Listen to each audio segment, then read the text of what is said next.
మనం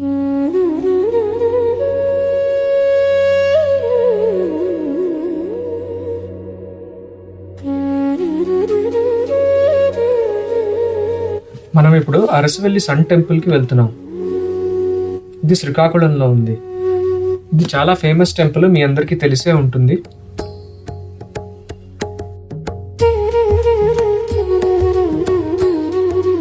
ఈ టెంపుల్ గురించి చరిత్ర చెప్పుకోవాలి అంటే చాలా పురాతనమైన ఆలయమే ఇది. ఈస్టర్న్ గంగా పీరియడ్ అంటే ఆ రాజుల కాలంలో ఇది నిర్మించబడింది. అండ్ ఇండియాలో ఉన్న సన్ టెంపుల్స్ లో ప్రాముఖ్యమైన టెంపుల్ ఇది. ఇది టెంపుల్ పార్కింగ్ కి వచ్చాము. ఇప్పుడు ఇక్కడ నుంచి కొంచెం నడిస్తే టెంపుల్ కి మనం రీచ్ అవుతాం. గుళ్ళో కెమెరాలు ఫోన్లు అలౌ చేయట్లేదు, సో నేను ఇక్కడ సెక్యూరిటీలో లాకర్లో పెట్టేసి లోపలికి వెళ్తాను. దర్శనం చేసేసుకున్నాను, చాలా బాగుంది. లోపల సూర్యనారాయణ స్వామి విగ్రహం చాలా అందంగా ఉంటుంది. 7 గుర్రాలతో రథంతో చూపిస్తారు.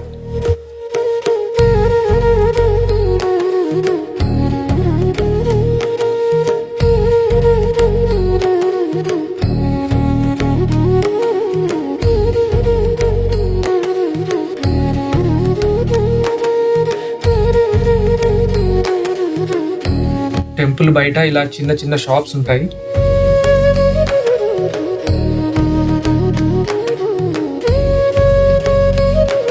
ఇది డివోటీస్ అందరికి కనిపించే రెగ్యులర్ సీన్ ఇది. ఇక్కడ పూజా సామాగ్రి, ఫ్లవర్స్, లేకపోతే ఏమైనా చిన్న వస్తువులైనా బొమ్మల దగ్గర నుంచి అన్నీ ఉంటాయి. ఇప్పుడు ఇక్కడి నుంచి మనం శ్రీకూర్మన్ టెంపుల్కి వెళ్తున్నాం. ఇది ఒక 15 కిలోమీటర్ల దూరంలో ఉంటుంది.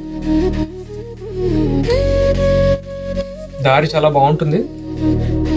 పొలాల మధ్యలోంచి రోడ్డు ఉంటుంది.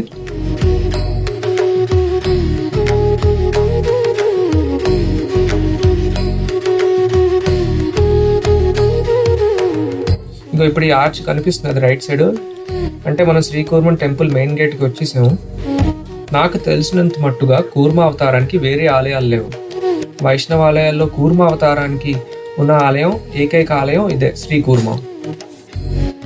ఈ ఆలయం ముందు శివాలయంగా ఉండేది. ఆ తర్వాత 1035 ADలో అప్పటి రాజు అనంతవర్మ చోడగంగదేవ అనే రాజు ఈ టెంపుల్ని వైష్ణవ క్షేత్రంగా మార్చారు. తర్వాత రామానుజాచార్యులు ఇక్కడ వైష్ణవ సాంప్రదాయాన్ని ఎస్టాబ్లిష్ చేశారు.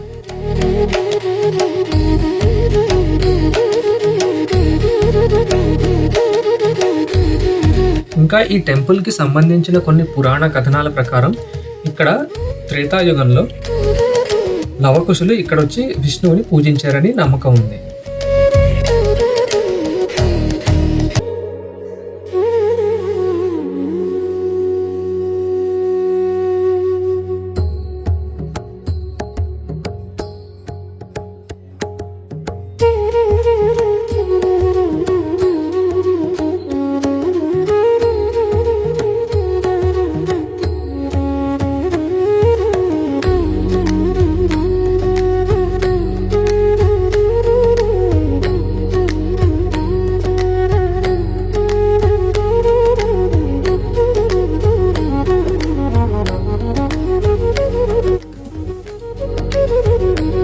అలా ముందుకెళ్తే నాకు అక్కడ పుష్కరిణి కనిపించింది.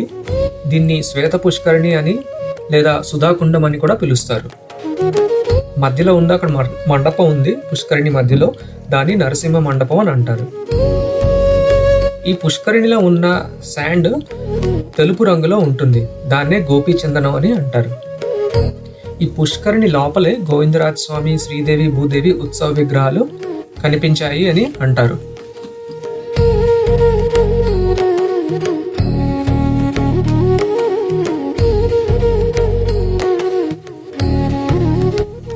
ఇది చాలా శక్తివంతమైన పుష్కరిణి. సో గుడి లోపలికి వెళ్లే ముందు కనీసం కొంచెం నీళ్లు జల్లుకొని మీదన గుడి లోపలికి వెళ్దాం. ఈరోజు చాలా రష్గా ఉంది. కిందటిసారి వచ్చినప్పుడు ఇంత రష్గా ఉండేది కాదు ఇక్కడ. ఈ రష్గా ఉండడం కారణం చేత కొంచెం టికెట్స్ తీసుకొని మనం దర్శనానికి వెళ్దాం.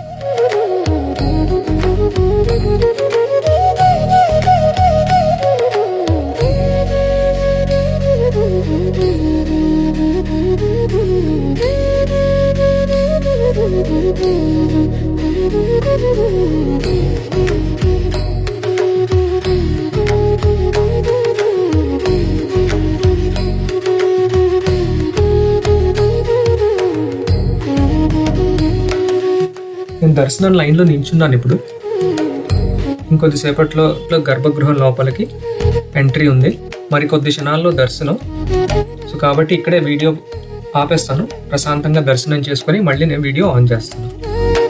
కూర్మనాథ స్వామి దర్శనం అయింది, చాలా బాగా అయింది. ఇలా దర్శనం చేసుకుని బయట వచ్చాక అక్కడే బయటకు వెళ్ళిన వెంటనే లెఫ్ట్ సైడ్ ఆండాళ్ అమ్మవారి ఆలయం ఉంది. ఇక్కడున్న కూర్మనాథ స్వామి విగ్రహం 2.5 అడుగుల వెడల్పు ఉంటుంది. ఒక స్టోన్ ప్లాట్ఫామ్ మీద ఉంటుంది. విగ్రహం బ్లాక్ స్టోన్తో తయారు చేసినా కూడా శాండల్వుడ్ పేస్ట్ కంటిన్యూస్గా పెట్టడం వల్ల ఎల్లో కలర్గా కనిపిస్తుంది. ముందు భాగం హెడ్ని చూపిస్తుంది. ఇది వెస్ట్ డైరెక్షన్లో తిరిగి ఉంటుంది. మధ్య భాగం టార్టాయిస్ బాడీ ఉంటుంది. వెనక భాగం టెయిల్ లేదా సుదర్శన చక్రాన్ని రిప్రజెంట్ చేస్తుంది. ఇక్కడ స్పెషల్ పాయింట్ ఏంటంటే భక్తులు డైరెక్ట్గా గర్భగుడి లోపలికి వెళ్ళవచ్చు.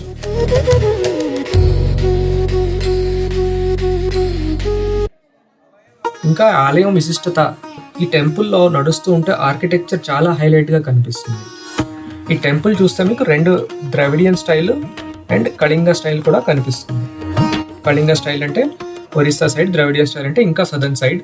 ఇక్కడ 108 ఏకశిలా పిల్లర్స్ ఉన్నాయి. ప్రతి స్తంభం ఒక స్టోన్తో తయారు చేశారు. అంటే ఏ 2 పిల్లర్స్ కూడా ఒక్కలా ఉండవు.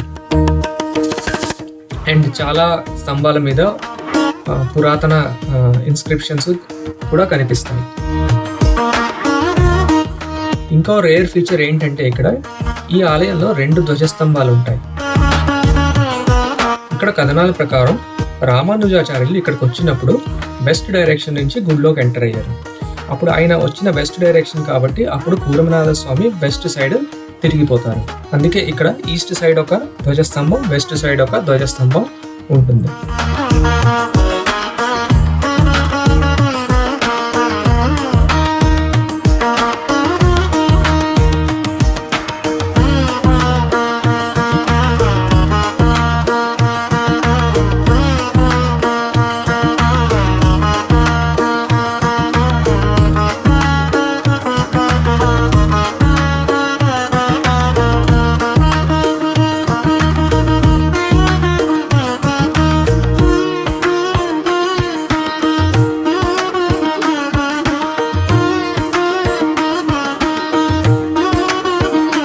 ఈ టెంపుల్ చుట్టూ నడుస్తున్నాను నేను. ఈ మండపంలో ఉంది ప్రదక్షిణ మండపం.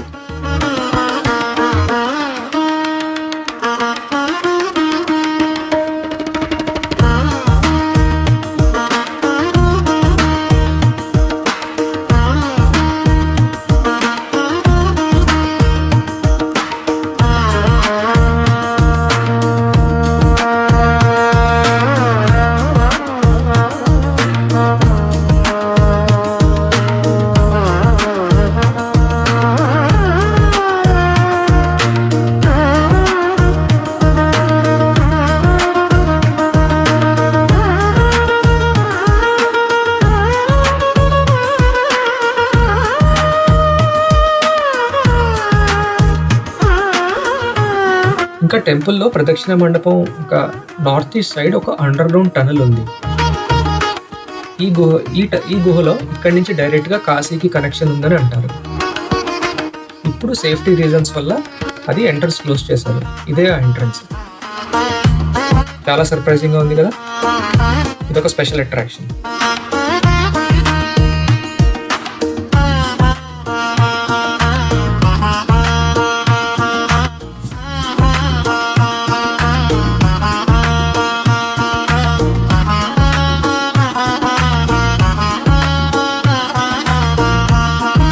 ఇప్పుడు టెంపుల్ బయటకు వెళ్తున్నాను. ఇక్కడ టెంపుల్ బయటకు రాగానే ఇక్కడ ఒక టార్టాయిస్ పార్క్ ఉంది. ఇక్కడ ఇండియన్ స్టార్ టార్టాయిసెస్ ని కన్జర్వ్ చేస్తారు.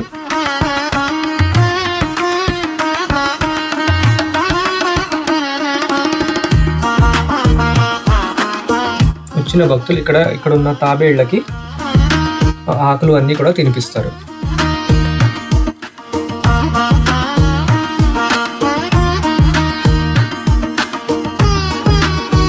ఇది అరసవెల్లి మరియు శ్రీకూర్మం విజిట్ నాది.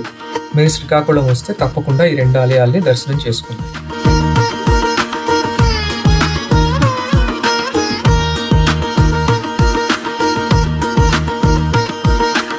మీకు ఈ వీడియో నచ్చిందని నేను అనుకుంటున్నాను. ఛానల్కి తప్పకుండా సబ్స్క్రైబ్ చేసుకోండి.